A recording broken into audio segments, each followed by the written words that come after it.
Good morning, everybody. Okay, so I'm live on two platforms. I'm live on my Facebook also, um, but I wanted to just come on here this morning and I wanted to talk about three reasons why you're afraid to lose weight. I just got done with my workout. It's Monday morning.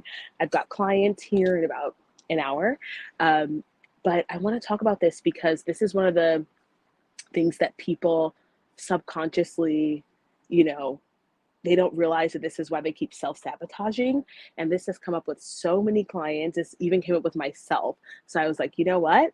Let's talk about it. So first and foremost, one of the reasons why people are afraid to lose weight is emotions. So when you start exercising and when you start moving, things will come up. A lot of emotions will come up because emotions are stored in the body.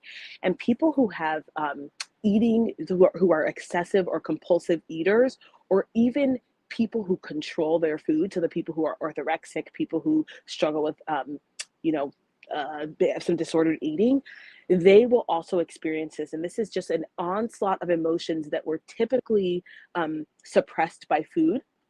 When you start moving and when you start exercising, those things come up. And a lot of people are afraid of them because, truth be told, I'm going to keep it a buck. The truth is that a lot of people who have emotional and obsessive or compulsive eating habits, even restrictive eating habits, have experienced some sort of trauma.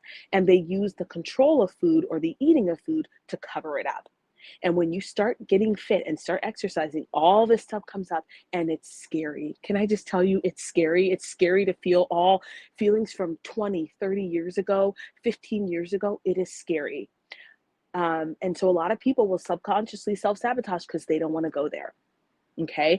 And I'm here to tell you that that is a very normal part of the weight loss process. And this is something that these extreme diet programs don't really address. They don't really address the underlying reasons why people are using food as a coping mechanism, whether it's being over restrictive or overeating. So that's reason number one. And that's something that we're going to be discussing in the Worth the Wait coaching program. It's an 8-week coaching program that I'm running. I'll put it in the comment section. We're going to be diving deep into that and learning how to overcome that hurdle of like, I'm actually afraid of what's going to come up. Because the goal is not to dig in your past and be like, oh, why am I like this? The goal is to say, this is where I am now, and how do I move forward? That is what a coach does for you. My athletes, I'm like, we're at the starting line. We're not trying to get you to the starting line by digging up why you're afraid to start. No, you're starting today, and this is what we're going to do.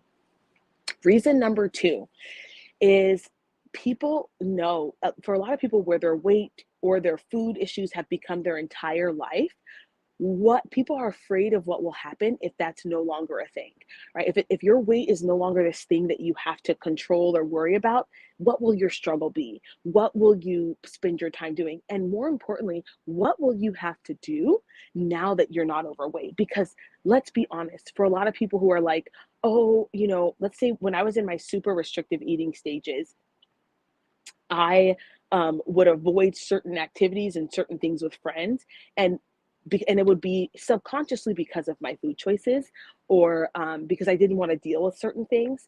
But once you deal with your food issues, there's no reason for you not to deal with everything else.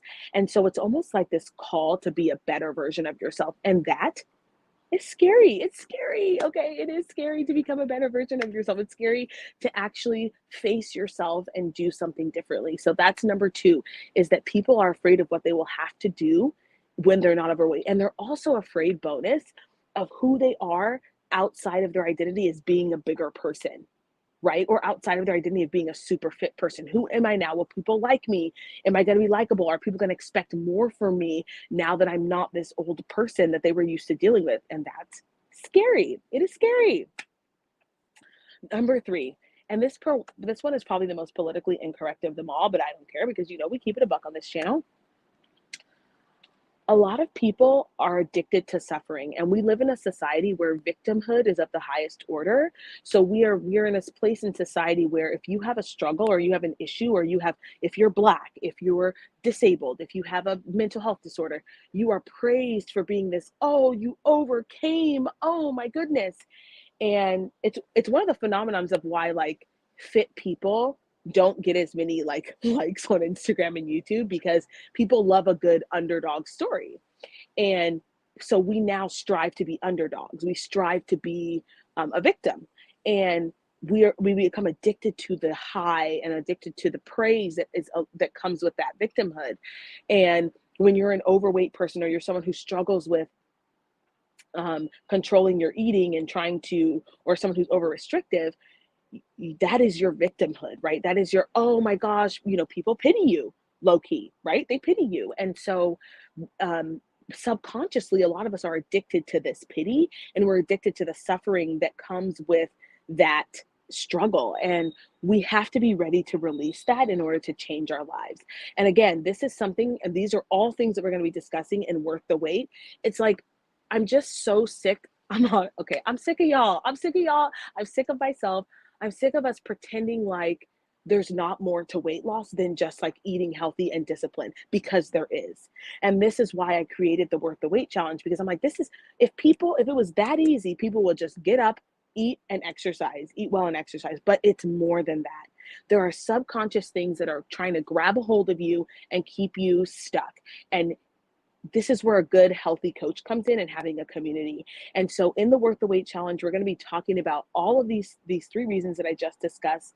And I would encourage you today to just think on this, just ponder what is happening right now? What is going on with you subconsciously that you're afraid to get fit? And you guys leave your stuff in your questions in the comment section below.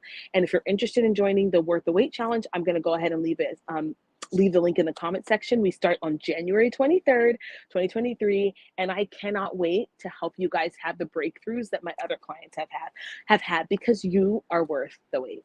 All right, you guys, see you tomorrow. I'm going to be doing this all week, just coaching you up and helping you guys, because that's what I'm on this planet to do. So anyway, you guys, I hope you have a wonderful day. Don't forget to move, and don't forget to drink your water. Bye.